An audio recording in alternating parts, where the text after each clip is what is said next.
based on 5 pillars. The 5 duties Muslim must do or know is the 5 pillars of Islam. The 5 pillars of Islam are: number 1, Ash-Shahada, the declaration of faith, which is La ilaha illallah Muhammadur Rasulullah sallallahu alaihi wasallam. There is no god worthy of worship but Allah and a day.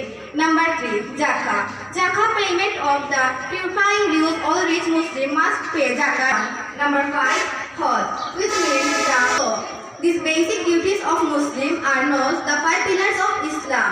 A Muslim is one who submits his will to Allah. He accepts and believes that Allah exists and He is the one.